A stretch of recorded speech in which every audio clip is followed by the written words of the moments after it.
Okay, this is COVID world news, and we're going to look at the numbers all across the globe, which is 5.5 million with 350,000 deaths. And here, I think one of the numbers that were disturbing in the world graph was that 3 days consistently there were more than. For that one question.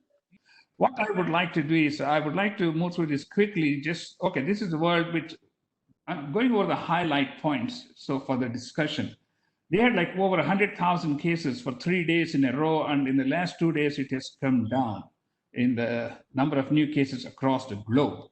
And these are some of the numbers from the United States. As we can see, we had 1.6 million cases, almost close to 100,000 deaths. Actually, the number of deaths is 291 per million population. And I heard on some media where they were saying it was we had the third highest mortality in the world. I mean, that's the wrong way to represent it, because we don't have the highest mortality in the world. Our mortality is 291 per million population. I mean, look at here, Spain, UK, and Italy. They all have mortality in the range of 500 plus per million population. Mm-hmm. With the exception of Germany, most European countries have a much higher mortality. That's an important number we need to keep in mind. Then we will be focusing on India very quickly. But I want to go through some of the numbers from the New York City.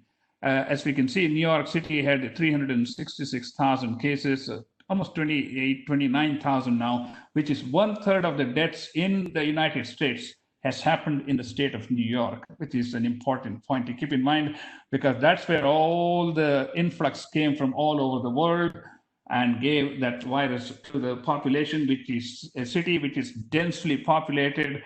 There was no place for these people to go. And by the time they could recognize it was already late. And we'll look at in the graph as how it reflects that. Again, the mortality was almost like 1,500 per a million population in New York, particularly in New York City. New Jersey had a similar experience, whereas in Texas, our mortality is like 51 per a million population. So Texas has done reasonably well, except for a couple of days when it looked a little shaky, and we will go over those charts shortly. Anyway, New York, I talked about this. This is a typical graph you see in an epidemic. When we have a sudden surge in the number of new cases, it reaches a peak, it plateaus, and then it gradually comes down. This is more or less like a graph in a situation where we had like not a full lockdown, but like a limited lockdown, because this is a pretty sharp bell curve. And if you see, March 22nd was when they actually introduced lockdown in New York City. In a city of 11 million population, it is not easy because the population density is so high. It's like 49,000 per square meter or something like that. So they had a pretty sharp uprise, and they reached like 10,000 or 11,000 cases per day. And then it has gradually come down. Let's keep this graph in mind, because we're going to come back to this when we talk about other states and also India. And this is the death rates, which sort of similarly parallels the New York City's new cases. And let's go to Texas. And if you look at Texas, and we are almost 2 months into the Texas cycle, and it looks like a flat curve, but it still looked like it was reached the top for almost 5 weeks, which is pretty unusual. But in the last 3 days, we are seeing some sign of hope. As I said, about 4 days ago, it jumped to 1,800 cases. And that's when we had a real concern. I can't see you. Okay, so now we have last 3 days, the numbers have dramatically come down in Texas as far as new cases are concerned. The more important number I would like to focus on Texas is the hospital patients.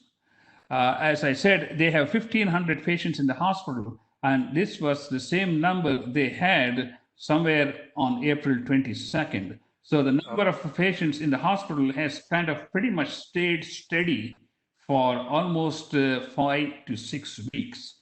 That's something that we would like to see come down in the coming weeks in Texas, to say that, we are gradually getting better with opening up of businesses and entities. It will be an important number to follow in Texas.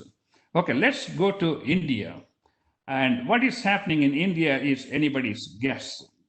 And I put the New York City graph, which is sort of a typical graph you see in a bell-shaped manner in epidemic.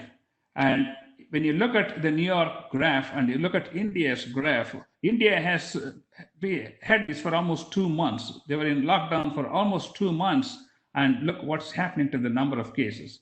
They're not even testing all the number of people they could be tested, but even in the numbers they are testing, it is gradually going up. We could be anywhere from here to here compared to the New York City graph.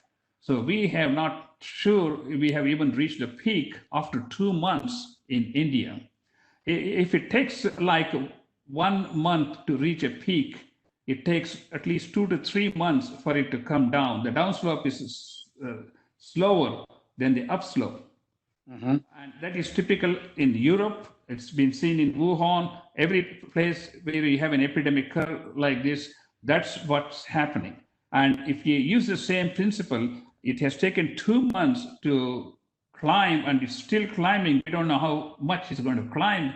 And then it has to reach a plateau. And after that, it's going to take at least 2 to 4 times this, at least 2 times to 3 times the length for India to gradually get over this coronavirus epidemic. Yeah. Which means if it has taken 2 months to reach the peak, it can take anywhere from 2 to 4 months or longer for India. And that's what's a concern by looking at this graph, not only in India, but comparing it to many other countries which have already gone through these cycles of coronavirus. So this is the real information we have on the number of cases in India. I was just curious as to what is your take on this and how do you interpret this? Yes, Dr. Nick. I have a couple of questions. Yeah. So first of all, it's a very truthful presentation, and content is very reliable because we feel, we feel it. Most of the time we don't feel it, right? It's most important. The numbers are realistic. We feel, these are the kind of things we can rely upon. So my first question is, based on these 3 graphs, 4, US versus rest of the world, New York, Texas, and India. 4 buckets. 4 buckets. Yes. Take one at a time. You tell me what went right, what went wrong so far. In your opinion, take one bucket at a time. USA. Let's get back to New York City here, and that's a good point. We have a different perspective, and as we know, in New York, it has a typical bell-shaped curve where it reached a peak of about 1,000 deaths. Let me go to this one: 10,000 new cases or 11,000 new cases per day in the state of New York before it finally cooled off. In New York, the lockdown was introduced on the 22nd, at which time there were already 5,000 new cases per day in the state of New York. And there were calls to lock down the New York state. In fact, on 15th of March, when I wrote a letter, an open letter about locking down America on March 15th, it was seen by more than 3,000 people on the forum. Great. Obviously, it did not happen. In fact, some of the leaders in New York said there's not going to be a lockdown in the state of New York. This was as late as March 18th. From the Cuomo, yes. Governor Cuomo. He said there is not going to be a lockdown in the state of New York. And 4 days later, they locked down New York city and state. Yeah. Even said he's not going to close the schools. That's right. So I think that's why I said this is sort of a semi lockdown image, because if it was a full lockdown, it would have been looking similar to what we are seeing in the state of Texas. So that's one thing that I observed. Here you are saying is March 12th lockdown started, but in spite of the 22nd. lockdown, the number went up and reached 10,000 or so. Yes. For almost March 12th to April, No, it is March. Well, it started on March 12th, the first few almost cases. a month. But Almost a when they month. did the lockdown, it was March 22nd, as we can see here. Yeah. Mhm. From March 22nd, almost 2 weeks, it went up steeply. And that's typical. We have seen similar graph in Italy, in France, and Wuhan. And it's very typical of a city where you have not been able to But fully. after the lockdown continued, right? Yes. Right? Yeah, the lockdown continued, and after reaching the peak, it sort of leveled off in the next week or so. Then it showed a pretty good decline, and it has continued to stay so Can I for. you you are locked it is a lockdown when already there was numbers coming in, right? When at a time 5,000 cases per day. Yes. So the for example, the government decided to shut it down. But Yes. in spite of you shut it down, it's not like an immediate shutdown. It will take another 2 weeks to reach to the peak, and then the shutdown effect started. Yes, you're Taking a right. stage, and then it was started going downwards. Yeah, I agree So with what you. I can say is the shutdowns did work, but it could have been started long before. I think so. The earliest Your case, yeah. The earliest time to deal with an epidemic is first self mitigation, like using mask, distance, and staying away, which can be done without a lockdown, which can be done without a vaccine, which can be done by individuals. Because I am in the process of writing a book about COVID-19, the lessons we have learned in this pandemic as a roadmap for the future pandemic for all world leaders, what they need to do. And that's one of the first things I observed.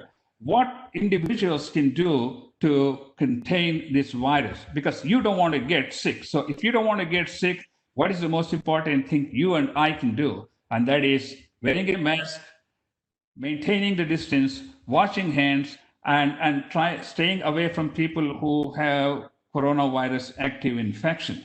So those are some of the things, and that's why see if we had So lockdown.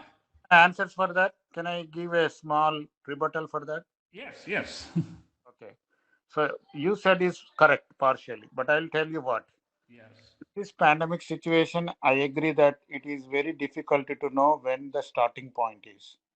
Oh, yes. Right? It's very difficult to say this is the day it started.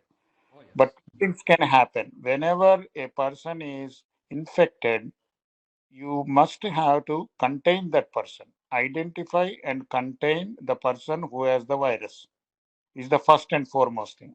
And the people whom you think we don't know whether they are affected or not, those are the ones can do couple of things. As you said, face mask, maintain the distance, and follow the cleanly guidelines. Why I'm saying that is people did the opposite. Opposite means we are trying to contain the people who are good, and we don't know where the other people are who has the virus. We are not.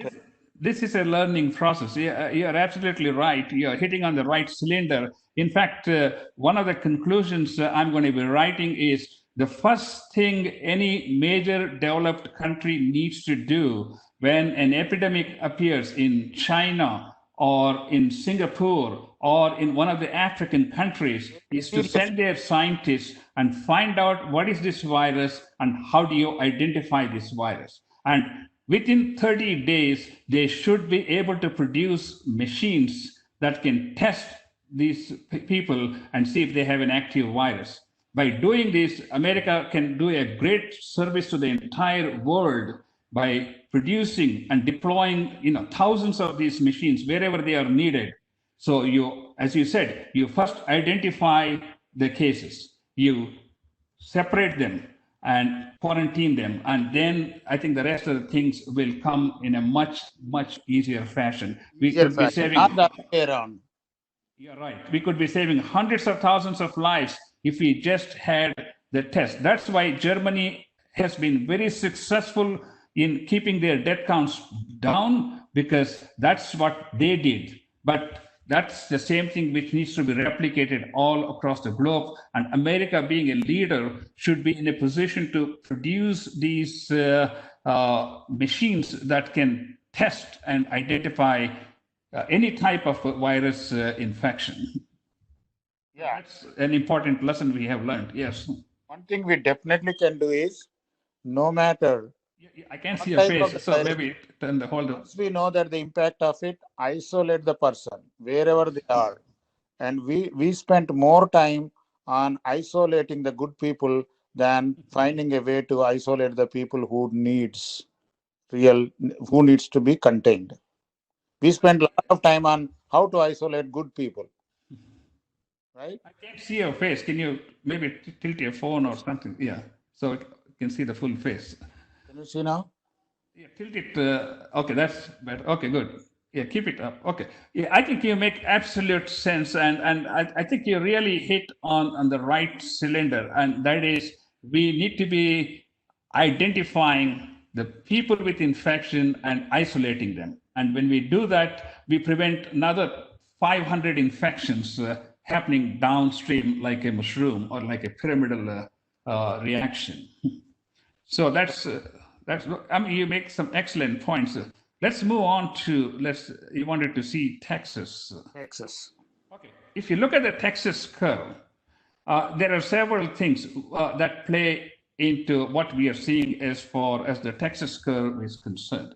Number one, the number of cases, the new cases started about 2 weeks later. Number two, Texas is a much bigger state. The population density is nowhere close to what it is in New York City. Even in major cities like Dallas and Houston, we don't see the congestion that we have in New York City. Combine that with the weather, which is much warmer here in the southern part of the United States. So all these factors probably had an effect, and we had 2 weeks of warning to get prepared. In fact, Texas never ran out of healthcare resources or any type of a challenge in terms of ventilators, because our governor, Texas governor, was very, very judicious in having things available at the time when it is needed. Of course, every country, every city, every state has gone through this lack of PPEs. I mean, that was seen even in Germany and in Italy and every other major country. There was squabble going on between European countries as to doing a price bidding to get these PPEs. So let's leave that aside. Every country cannot stock billions of PPE supplies. Aside from that, I think the Texas. That is a, as you said, that is a irrelevant question whether it is coming from a Democrat or Republican. No, it cannot pool all the resources on assuming that it's going to happen. Exactly. Absolutely. I think. Yeah. Go ahead. Yes, sir. That's not a wise decision to say, we need to amass large quantities of, and that is not we cannot make that a political issue at all. No, because you can't store this. They all have expiration date. In a year or two, they all expire. So it is impossible to stock, but at least understanding a pandemic and being prepared to, rise to the occasion like we did in the United States. In fact, John Hopkins said that the United States has done very good in terms of dealing with this pandemic by number of points as to how we have done or how badly we could have done if we hadn't taken the necessary steps of taking the PPE seriously, taking the ventilators seriously, taking the hospital beds and things like that.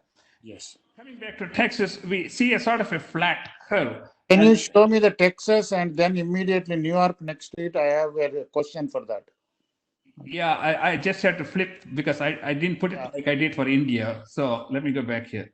Okay, here's New York. Okay, there's new cases. Now, why I am saying is, Yeah, if possible, I know if if it is not difficult, I want the left side quotient always the same, whether it is New York or Texas. I see. Yeah, The reason is actually the bars that you see that big or not yeah. possible. See, we have the numbers here, so we can compare it. Because New York, I told you, it's like 11,000 cases per Because day in the in the peak. New York, you are comparing that bar which is at a 10,000. When Yes, you come to the Texas, when it's you come about to the 1,000, that is 1,000, 1,500 but the max. graph is looking like a 10,000. It's only I know. thing is you need to say that. I understand, and that's how the graphs come for I each know state. the graphs will come based on the data, but if you compare the New York with Texas, these graphs would have been somewhere 1/10. One Right, tenth. would be 1/10. Absolutely, I agree with you. Like a nothing. You could have said the impact is 1/10 of. At least you have to say in your discussion that the based on this, though we talk, it is steadily going. It is steadily going, and once in a while you see the peaks. Yes, There you see the peaks, and we don't know how it is progressing yet. yes. But at least you can say in a bold way that it is 1/10 of what is you see in New York. Absolutely, because this we are looking at state to state, New York State Because you versus Texas cannot State. compare big oranges with small.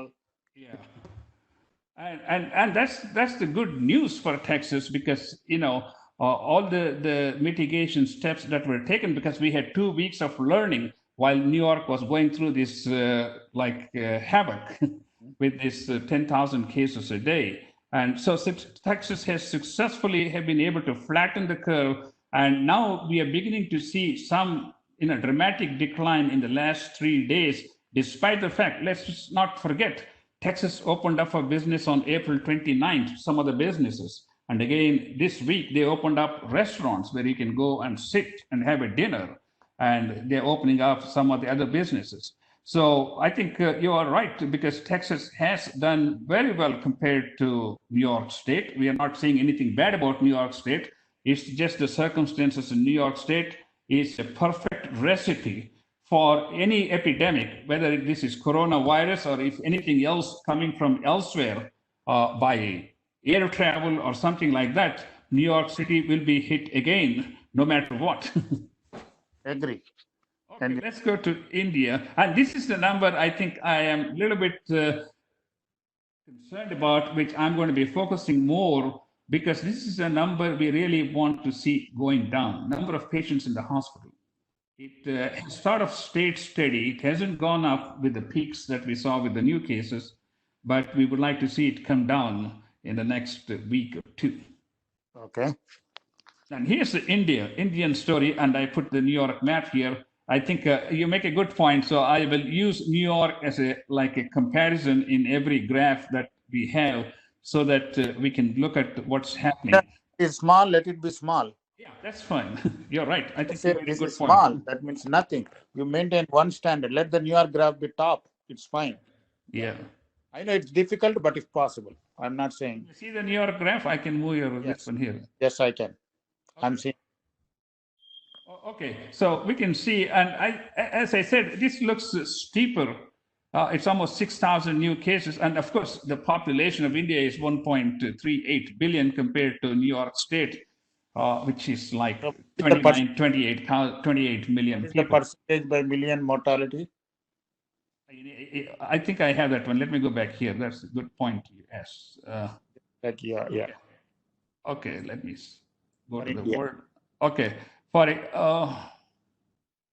for USA, the mortality was 291 per million population, and for India, it is 3 per million population. But again, it depends on number of people who are tested and how these people's deaths are reported. Reported. Because as you see, in India, they have done 2.6 million tests, whereas in America, we have done almost 14.5 million tests as of today. So that's a huge. America has done the most number of tests for detecting coronavirus, and that is only the test done in the United States since the beginning of March first or second week. And this is where I think America can lead the world in the next epidemic or pandemic, whatever it is, by using the government and the scientists to come up with a testing equipment within 30 days of an epidemic anywhere in the world. So that's going to be one of the highlights of the book I'm trying to write on COVID-19 pandemic. Because we have learned so many things, and how Germany was able to do that in reality, and it's reflected in their mortality, which is 99 per million population. Okay, so what are your thoughts on India and where are we going? Yes. My question on India is, I want little explanation of, I know that India has started in the very beginning. So there is a story that we can learn from India. Yes. So other countries, we always have, especially in the US, some of the population disagree that we could have started our shutdown very early stages. Yes. And but India followed the suit, where I was supposed to write a comment today, but I stopped because I wanted to listen to yours today. And India has followed its suit exactly what what is the organization name? WHO. WHO said to shut down, and India did shut down, right? So if India has exactly followed, I'm not going to say WHO, but India has followed the Based on the scientific the data. basic rules of what the scientific, Yes. the scientists suggest, right? Where the biologists suggest, and they followed, and accordingly they acted, and they shut down the country completely for 2 to 3 weeks, 1 month, I don't know. My question to you is, um, does it help? And if really, if the shutdown is worked, why you are seeing rise in the number of cases now? Or it did shut down correctly, but the aftermath of releasing, do you think that section is failed? What is your assumption? Okay, there are so many variables in a country of 1.4 billion population. It is very hard to pinpoint as to what exactly is going on and could something different have been done.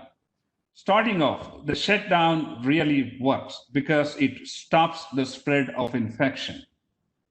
Number two, as I told you, what Germany did was identify people who are having infection and isolate those people from the beginning, which I think is the next step for India, to identify those people who are having infection and separate them. Because you had a total shutdown, it has done its job. And with 1.4 billion people, the coronavirus is not gone anywhere. Seeing that we have 100,000 new cases per day, this coronavirus is here to stay for a long time. And especially with a large population, it is going to have clusters of new cases. So the best thing to do going onwards, from this point onward, is to meticulously do the testing and see who are potential candidates with the So how virus. many daily cases today? The daily cases are like 6 to 7,000 in India. It's almost approaching more than 7,000. So more like it's approaching the total India, right? Yeah, total cases. Now that's per day. Right, but it's still less than New York. Remember, New York used to have 10,000. 7,000 at the peak, yes. See, That that's is a the great thing. country. We cannot say with certainty whether India has reached peak at this time until we begin to see several days of downward trend. And that Do you means think it's because of the state migrating people from one state to other and not following the cleaning procedures? all of those things can have an effect, and number of tests that are done can also reflect as to how these cases are rising. The most important parameter, as I showed you in Texas, is to follow the number of patients who are in the hospital. In Germany, because of their national healthcare system, everything is followed and tracked by their national database, healthcare system database. Whereas we don't have such similar things, even in the United States or in India. That means you just have to rely upon whatever the information you are getting. The information collection, information transformation, and information gathering and collating. There are so many steps where things can be, going wrong. But the overall picture tells us that in India, we still don't see the top, or we have not reached a plateau yet, for sure. That is after 2 months from the time they detected the first case. And as I told you, even if this appears to be the top on the Indian graph, it is going to take twice as long. If it's 2 months to reach this, it's going to take 4 months for it to cool off, as we see from the New York City graph. So we still have a long way to go. And 4 months from now, you're entering into fall season where the flu begins. And as we are already seeing the second wave of coronavirus in some places, it becomes a challenge. And the question is, how do you deal with this? I don't know if anybody has any answers. Okay.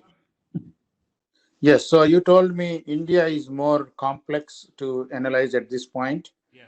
I do agree with you, but there are a couple of takeaways. Is India has the largest population, and if you look at the proportionately, still it's not a big number in my opinion. But as you said, because there is a good chance, because of the so much population, we need to be careful about how it is exponentially growing, and it could be another wave come back in India, but that's the one which is very dangerous for us, right?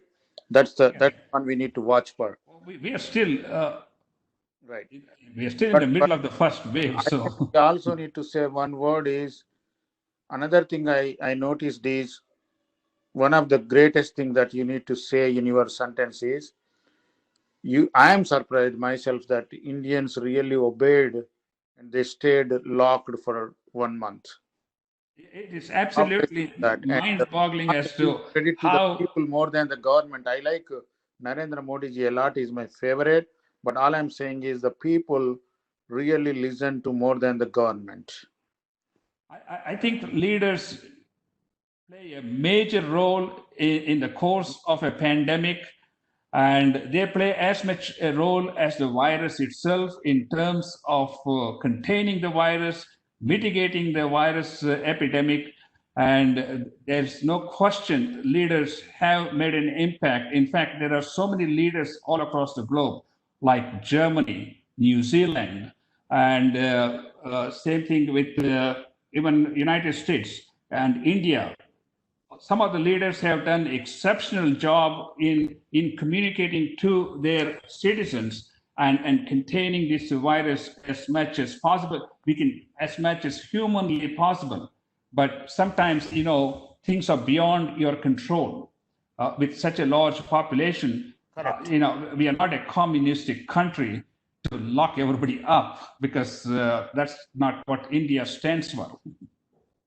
See, countries like US, Dr. Nick, I want people to ask the question, then I can answer. Yes. When the people may ask why, the people have to shout, right? Why President Trump has taken so long to shut down the country, I have an answer for them. Very educated country like us, where we focus on freedom and liberty for each and every person, as guaranteed by the Constitution of United States of America. Unless proven otherwise, it is extremely difficult to come and president give one statement to say, oh, we are going to shut down from tomorrow. You're absolutely right. Actually, I try to avoid the political aspects. I don't want to say, but if somebody asks, I'm not saying it's President Trump or anybody. For a country like America, it's very difficult to come and give a statement, I'm going to shut down from tomorrow. And even governors might say, who are you to shut down? We are not going to do it. Imagine how much pressure was on Governor Cuomo to shut down New York State on March 22nd. And they took the steps to do it. I applaud for Governor Cuomo for doing a fantastic job in New York City. The deaths could have been hundreds of thousands in the New York City itself alone. And they did a fantastic job. It was a Anyway, teamwork. not easy to shut down just like that. You have to come up with a lot of factors, and Kumo has the data to shut down.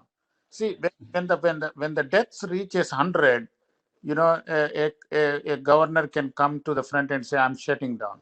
Yeah, No it's matter whatever you have, if you don't have deaths, no matter what your the people from virologists and all these people or task force come and give the information, if there is no data to back it up, they are not going to listen. That's the thing. If somebody says, well, why aren't you shutting down the country? You got 5 people with coronavirus and one death. You can't shut down the country, but that may be scientifically the right time to shut down.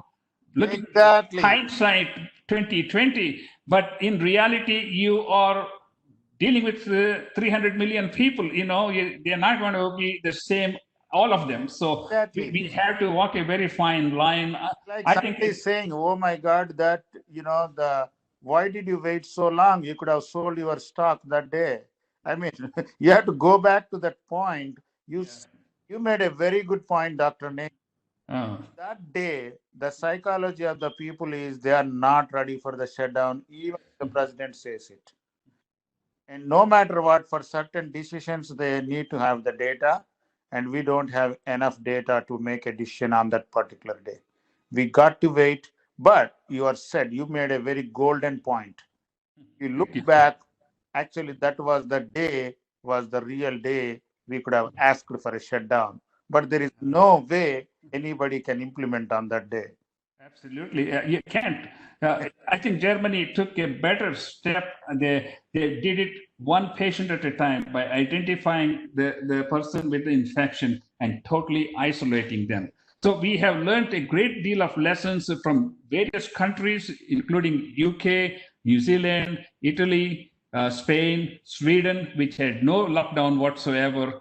And I'm going to be putting all this information so that hopefully that would be a playbook for the next epidemic or a pandemic as to where we start with, what do we start with, how do we follow it, and how do we save human lives. And those are some of the most important things which we should be concerned either as a healthcare provider or as a leader of a country or a state. Yes. So, but possibly, if you can, I want two more slides, if you have time. Those two slides, I'll tell you. One is still we have to have some information on Wuhan. I know we finally have to say, I'm not going to trust this data, but you have to. I do have a slide on Wuhan. I will put it in. This was just a trial run. In fact, I'm going to start off with Wuhan because that's the one I used as a foundation for most of my newsletters, which I wrote for the Facebook for almost 2 months, because that's formed the foundation as to what to expect in New York City, which pretty much followed the same timeline. Yes. Compared to the One more slide I want is another country you need to add is Brazil. Brazil. Yeah, I think it is It's coming getting up. a lot I of attention. why president is saying you don't have to quote president, but give some information about Brazil. That In fact, they stopped all the flights coming from you Brazil. covered Asia, you covered Europe, but you are leaving the South America. I want to Brazil to be part of it. Sounds good. Any final thoughts? Finally, put conclusions. What do you think is? Yes, I will put down because I already typed some of those conclusions. Conclusions in a very, these are the things and things that we need. Especially in India, very difficult at this point. Yeah. You must have to say lockdown did work to an extent. And another important thing you made is we both thought is it is more important to isolate the person than it's a very, very bold step. I learned is it's very important to isolate the person than isolating the entire population. Absolutely. I think you want to isolate the sick person. Yes. It could have saved dollars. It could have saved lives.